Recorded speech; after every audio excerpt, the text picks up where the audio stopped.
So the food desert has two parts. It's inconvenient and difficult to get to a good food store, but what's available is not good for you. The types of food that is now in that area is just not healthy.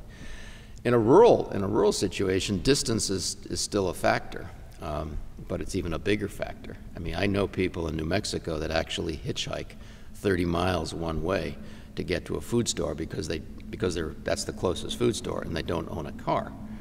And so imagine doing a 60-mile round trip hitchhiking to do your food shopping.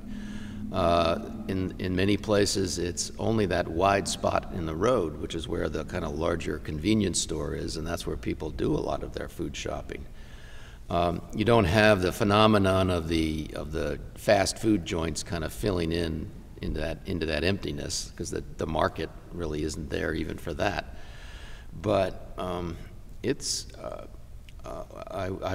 there are counties. In fact, the Rural Sociological Society came up with a measure of food deserts in rural areas, and based on their criteria, there's over 800 food desert counties in the United States, and those are all rural communities. And you will find that the obesity levels in those rural food desert counties are much higher than they are in the areas where people are able to, like metro areas where people can get to some kind of food store. So there's a clear correlation between food deserts, whether they're rural or urban, and higher rates of obesity and diet-related illness. Yeah, I mean, rural areas have traditionally been associated with self-reliance. You know, that you can grow it, you can raise it, and you can hunt it. I mean, up until not too long ago, you would make that trip into town once a month, and you'd load up on, you know, a 50-pound sack of beans and a 50-pound sack of flour and coffee and that kind of thing, and you'd go back to the homestead or to the ranch, where you would be producing most of your food otherwise. That doesn't exist anymore. I mean, that has disappeared. People have lost their food production skills in rural areas in the same way that they've lost those skills in urban areas. And so they're as dependent on supermarkets for their food as anybody is.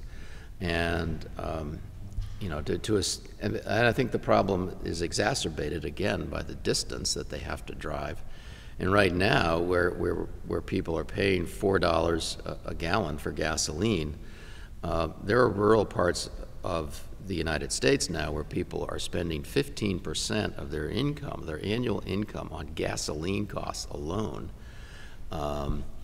And that's a function of two things. One is that there's a huge distance they have to go to get to any kind of service. And the second is poverty, you know, that their incomes are already very low, and there's no flexibility in their gasoline budget.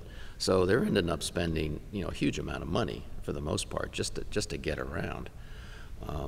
So it's, again, I think it's an argument for trying to, you know, restore both rural America and urban America so that we can promote health and promote also the economic viability of these places, because a good supermarket in an urban area means that it's a pretty healthy and viable community economically, and the same is true in a rural area as well.